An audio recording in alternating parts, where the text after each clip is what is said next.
Olá, tudo bem?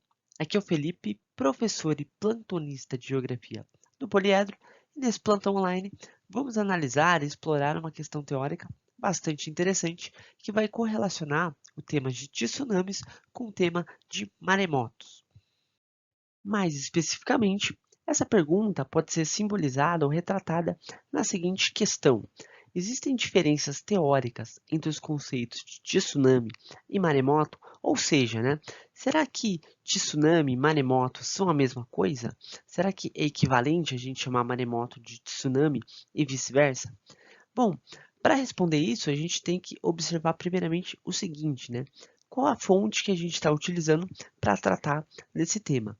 Isso porque existem diversas fontes, como por exemplo dicionários, inclusive artigos científicos, que realmente trazem o termo maremoto e tsunami como sinônimos.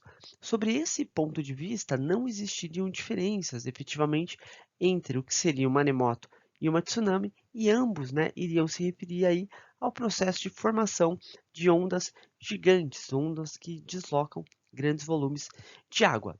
Então, quando, por exemplo, nós vemos uma imagem como essa, que mostra para a gente o tsunami de 2011, que atingiu a costa leste japonesa, principalmente ali a região de Sendai, a gente estaria falando de ondas gigantes, portanto de tsunamis, mas também de um maremoto, tudo bem? Agora, apesar de realmente algumas fontes trazerem, maremoto e tsunami como sinônimos, é importante a gente observar que existem vários problemas quando a gente usa esses termos como se fossem a mesma coisa, como se fossem sinônimos. Vamos observar um exemplo para entender um pouco melhor essa questão. O maior tsunami já registrado na história ocorreu ali na região sudeste do Alasca, na chamada Baía de Lituya. É estimado que esse tsunami tenha atingido 525 metros de altura. Pode parecer um exagero, uma coisa até um pouco fora da realidade, mas esse é o valor estimado.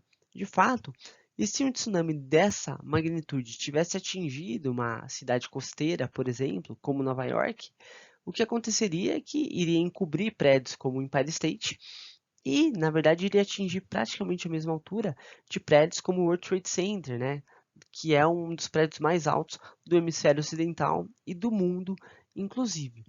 O que é interessante observar é a causa desse tsunami.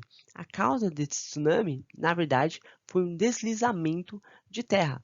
Tudo bem que ele foi ocasionado por um terremoto, mas a causa efetiva do tsunami não foi o terremoto, foi o deslizamento de terra. Tudo bem? Então, esse é um exemplo que mostra muito claramente que, na verdade, os tsunamis podem ter mais de uma causa. Eles podem ter, na verdade, causas diversas. Tsunamis podem ser causados por erupções vulcânicas, podem ser causados por deslizamentos de terra, por impacto de meteoritos, por terremotos também, ou maremotos, e também por explosões nucleares e outros fatores, inclusive. Então, essa ideia é muito importante, observar que tsunamis podem ter mais de uma causa do que apenas tremores e abalos sísmicos. Então, se a gente parar para pensar, acaba fazendo muito mais sentido a gente considerar maremoto e tsunami como elementos que são, na verdade, distintos, mas estão muitas vezes associados. O que seria um maremoto? Maremoto seria basicamente um abalo sísmico submarino, ou seja, um terremoto que tem o epicentro no assoalho oceânico, um terremoto que ocorre no mar. É basicamente isso que é um maremoto. E esses maremotos, eles podem ou não gerar tsunamis. Isso vai depender da intensidade do maremoto, da magnitude na escala Richter desse maremoto. Tudo bem? Funciona da mesma maneira com os terremotos que ocorrem, nas superfícies continentais. A gente registra dezenas de terremotos todos os dias, inclusive, mas a grande maioria deles são muito pouco perceptíveis para as pessoas, porque eles são muito fracos. Então a quantidade de energia liberada é muito pequena e a gente não vê nenhum tipo de efeito.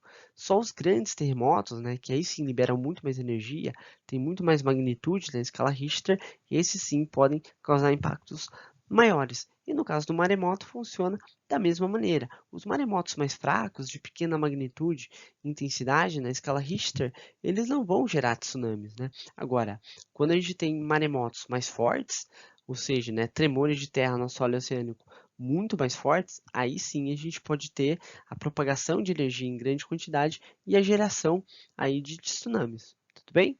E tsunami, claro, vai ser onda gigante e como a gente apontou anteriormente, podem ter várias causas, né? Variando aí desde erupções vulcânicas, deslizamentos de terra, como a gente falou, né? Impacto de meteoritos e também, claro, os chamados maremotos. Então, resumindo, o que a gente pode observar é que, sim, você até pode usar esses termos como sinônimos, mas faz muito mais sentido e tem muito mais lógica você observar que eles são, na verdade, elementos distintos, mas muitas vezes relacionados. Mas eles acabam sendo distintos porque maremotos podem gerar ou não tsunamis e tsunamis podem ter várias causas além dos maremotos propriamente. Tudo bem? Então, acho que é isso. Espero que tenha ajudado e até mais.